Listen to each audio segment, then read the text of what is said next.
Ketua Fraksi Amanat Kesejahteraan Bangsa DPRD Kota Sorong, Syarifuddin Sabonama mengatakan, realokasi APBD tahun 2020 perlu dilakukan agar memprioritaskan kebutuhan mendesak guna mempercepat penanganan COVID-19 dan dampak yang ditimbulkannya, di antaranya kegiatan bidang kesehatan yang secara langsung menangani pencegahan dan penanganan pandemi COVID-19. Misalnya pengadaan alat pelindung diri bagi para tenaga medis di lingkungan rumah sakit dan puskesmas, dukungan anggaran operasional yang cukup bagi rumah sakit yang menangani pasien COVID-19. Sementara itu, Wakil Ketua Komisi 3 DPRD Kota Sorong, Muhammad Raufik, menambahkan APBD Kota Sorong tahun 2020 yang telah disetujui sekitar 1,2 triliun rupiah, di mana sekitar 707 miliar rupiah ditransfer dari pusat. Dalam hal ini, Pemkot Sorong juga memiliki ketergantungan yang sangat besar dari pemerintah pusat. Akibat yang sekarang kita rasakan, COVID-19 ini, bahwa APBD kita ini ada surat ini, namanya surat bersama antara Menteri Keuangan dan Menteri SK bersama ya, SK bersama Menteri Dalam Negeri dan Menteri Keuangan. Menteri Keuangan dan Menteri Dalam Negeri memberikan SK, menurunkan SK ini karena tahu persis situasi yang ada mengenai keuangan negara kita.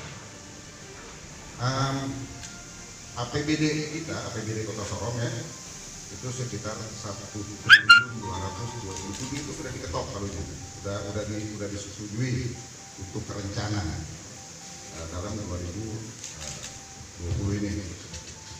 Nah, kita berani setujui angka ini sebagaimana yang diajukan oleh pemerintah, bahwa sisi penerimaan kita memang sebesar itu juga. Cuman kita kan selama ini bukan hanya Kota Sorong ya, hampir semua daerah kita punya ketergantungan dengan pusat ya. Jadi dalam hal ini kita punya dana perimbangan dari pusat di antara 1.200 miliar ya, 1,2 triliun itu 707 miliar itu kita dapat transfer dari pusat.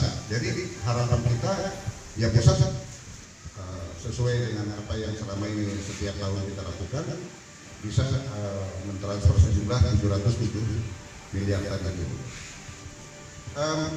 Pusat tahu persis bahwa yang dia mau transfer ke daerah bukan hanya Kota Sorong ya, ke seluruh Indonesia ini nggak mungkin lagi bisa sejumlah itu. Kenapa? Pusat pun dia punya penerimaan yang dia sudah rencanakan, bahwa APBN kita yang sekitar 2.500 triliun itu 70%-nya pun diperoleh dari pajak. Nah, sementara dalam situasi begini, siapa orang bisa bayar pajak? Malah relaksasi yang ada, bank kasih kelonggaran baik bunga maupun pinjaman ya. Situasi yang sekarang berkembang ini memang sangat rumit, jauh dengan waktu 98 dan sebelumnya juga.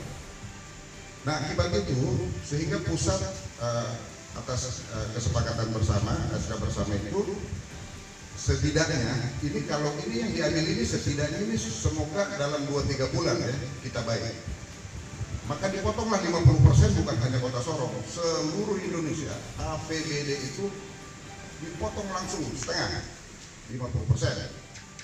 Nah, jadi kalau kayak kita ini 1.200, kalau dipotong berarti sisa 600, teorinya begitu. Nah, kita punya ketergantungan yang termasuk besar kan, misalnya di AU kita ya, di AU kita itu sampai 529,1 miliar. Ya biasa, pusat dia gunakan ini. Kalau kamu tidak mau ikut apa yang saya perintahkan, maka di AU saya tidak kasih, ditahan. Ya di situ ada kapan ditahannya, kapan dibolehkan kembali sesuai dengan SK bersama ini.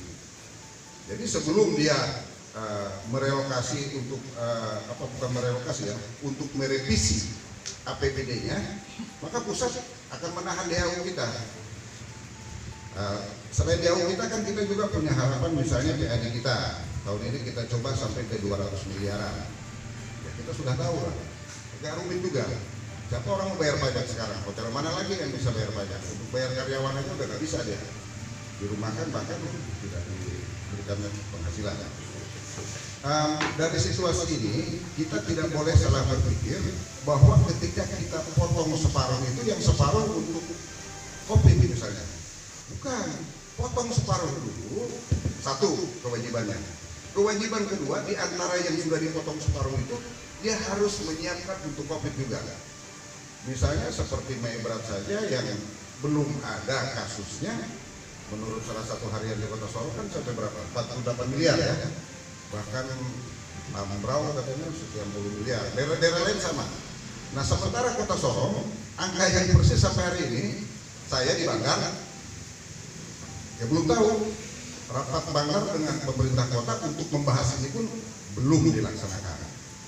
Itu kondisi yang ada.